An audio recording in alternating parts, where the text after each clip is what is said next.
جہاں 2 یا 3 یا 4 یا 5 ہزار مدرسے تھے، اسلام آباد کے اندر اس وقت ہزاروں مدرسے ہیں اور سارے نجائز زمین پہ بنے ہوئے ہیں۔ اللہ کا نام لیا جا رہا ہے، مسجدیں اور مدرسے بن رہے ہیں اور قبضے کی زمین پہ بن رہے ہیں۔ آپ نے فرمایا کہ مدارس میں قبضے کی زمین ہے، تو ذرا یہ بھی بتائیے کہ سرکاری زمینوں پر جو محلات بنے ہوئے ہیں، جو بیوروکریٹس نے درجنوں کنالوں پر گھر بنائے ہیں، ان پر آپ کب بات کریں گے؟ اور یہ کہنا کہ مدارس کا وجود خطرہ ہے، تو یہ سیدھا سیدھا دین پر حملہ ہے۔ پورے طبقے پر کیچڑ اچھال دینا یہ انصاف نہیں ہے، بلکہ یہ سیاسی اداکاری ہے۔ آپ کو تو اچھا اداکار ہونا چاہیے تھا، آپ کو تو اداکاری کا ایوارڈ ملنا چاہیے تھا۔ آپ نے اپنی ساری زندگی حرام سے کمائی، رشوت، کمیشن، فراڈ۔ مولانا پوڈکاسٹ، مولانا پوڈکاسٹ، مولانا پوڈکاسٹ۔ السلام علیکم ورحمۃ اللہ وبرکاتہ۔ ناظرین، آپ دیکھ رہے ہیں مولانا پوڈ کاسٹ سے اپنے پیارے ہوسٹ محمد ابو بکر کو۔ آج ہم بات کرنے جا رہے ہیں ایک ایسے وزیر صاحب کے بارے میں جن کا عہدہ تو ہے وزیر دفاع کا، لیکن پتہ نہیں کیوں ان کے بیانات ہمیشہ مدارس اور مذہبی طبقے کے دفاع کے خلاف ہی ہوتے ہیں۔ جی ہاں، میں بات کر رہا ہوں محترم جناب خواجہ آصف صاحب کی۔ بھائی، وزیر دفاع کا کام ہوتا ہے ملک کا دفاع کرنا، سرحدوں کی حفاظت کرنا، فوج کے معاملات کو دیکھنا، بجائے اس کے کہ وہ بیٹھ کر دن رات میڈیا میں بیان بازی کریں۔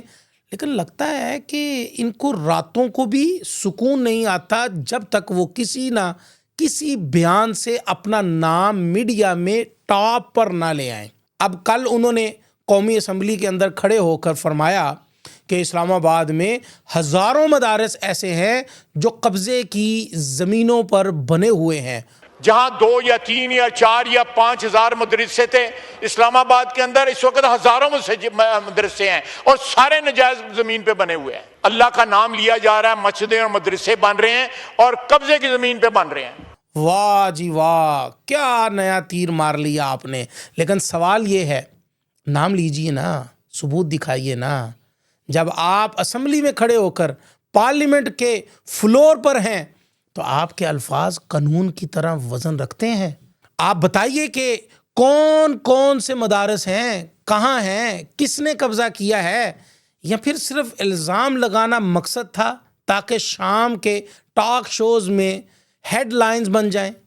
وزیر دفاع نے مدارس پر الزام لگا دیا، دراصل بات کچھ اور ہے۔ یہ جتنے بھی سیاستدان ہیں نا، جب ان کو عوام کے مسائل سے توجہ ہٹانی ہوتی ہے تو یہ ایک ایسا بیان دیتے ہیں جو میڈیا میں گونج جائے، اور اس ملک میں سب سے آسان ہدف ہے مدارس۔ کیوں؟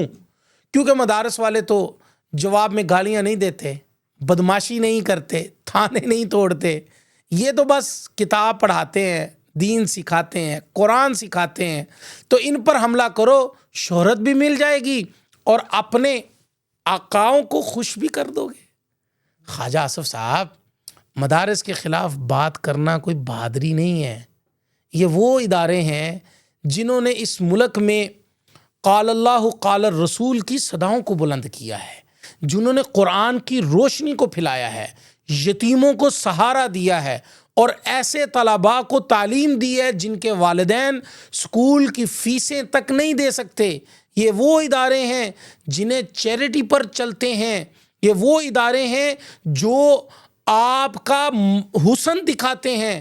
آپ ان پر قبضے کا الزام لگا کر ان کی عزت مجروح کر رہے ہیں۔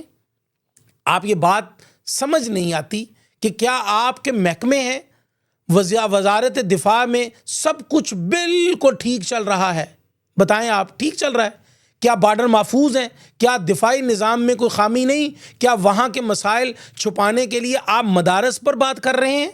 یہ تو ویسے ہی ہے نا جیسے کسی کے گھر میں آگ لگی ہو اور وہ دوسرے کے صحن میں جان کر کہے، دیکھو تمہارے لان میں گھاس کٹی ہے یا نہیں۔ خواجہ آصف صاحب، یہ پہلا موقع نہیں ہے کہ آپ نے مدارس کے خلاف اپنی زبان جو ہے نا وہ کھولی ہو۔ مدارس کے خلاف یہ بغض پرانا ہے آپ کا۔ جب بھی الیکشن قریب آتا ہے یا حکومت کی کارکردگی پر سوال اٹھتا ہے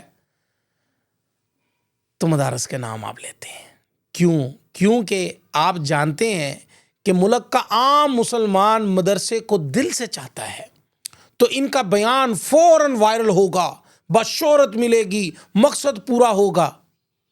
جناب آپ دیکھیے نا، اگر واقعی کوئی مدرسہ غیر قانونی زمین پر ہے تو قانون موجود ہے، آپ کے پاس کیپٹل ڈیولپمنٹ اتھارٹی ہے، عدالتیں ہیں، ریکارڈ ہے، جا کر کارروائی کریں، مقدمہ درج کریں، کسی کا نام لیں۔ لیکن یوں پورے طبقے پر کیچڑ اچھال دینا یہ انصاف نہیں ہے، بلکہ یہ سیاسی اداکاری ہے۔ آپ کو تو اچھا اداکار ہونا چاہیے تھا، آپ کو تو اداکاری کا ایوارڈ ملنا چاہیے تھا۔ آپ نے اپنی ساری زندگی حرام سے کمائی، رشوت، کمیشن، فراڈ، اور آپ جیسے لوگ جب ریٹائر ہو جاتے ہیں تو داڑھی رکھ لیتے ہیں، سفید پگڑی باندھ لیتے ہیں، سفید ٹوپی لے لیتے ہیں، مسجد کے متولی بن جاتے ہیں، اور پھر امام صاحب پر جا کے مختلف قسم کے اعتراضات کرنا شروع کر دیتے ہیں، دین سکھانا شروع کر دیتے ہیں، اور یہ بتانا شروع کر دیتے ہیں کہ بھائی آپ نے یہ جملہ صحیح نہیں پڑھا، آپ نے یہ قرآن صحیح نہیں پڑھا۔ تو جناب آپ کی صرف بیان بازیاں ہیں اور کچھ نہیں ہے۔ آپ نے فرمایا کہ مدارس میں قبضے کی زمین ہے، تو ذرا یہ بھی بتائیے کہ سرکاری زمینوں پر جو محلات بنے ہوئے ہیں، جو بیوروکریٹس نے درجنوں کنالوں پر گھر بنائے ہیں، ان پر آپ کب بات کریں گے؟ یا وہ محفوظ علاقے ہیں کیونکہ وہاں بڑے بڑے نام رہتے ہیں، اور یہ کہنا کہ مدارس کا وجود خطرہ ہے، تو یہ سیدھا دین پر حملہ ہے۔ آپ کو پتہ ہے کہ آپ دین پر حملہ نہیں کر سکتے، تو مدارس کو آپ ٹارگٹ کرتے ہیں۔ مدارس اس ملک کی روح ہے، اگر مدارس ختم ہو جائیں تو یہ معاشرہ صرف ایک جسم رہ جائے گا۔ یہ روح ہے، یہ اخلاق ہے، ایمان کا دار و مدار ہے اس کے اندر۔ یہ وہی مدارس اور وہی ادارے ہیں جہاں سے قرآن کی خوشبو آتی ہے، جہاں بچے صبح سویرے جب آپ خواب غفلت سو رہے ہوتے ہیں، اللہ اکبر کہتے ہیں، بسم اللہ الرحمن الرحیم پڑھتے ہیں، تلاوت کرتے ہیں۔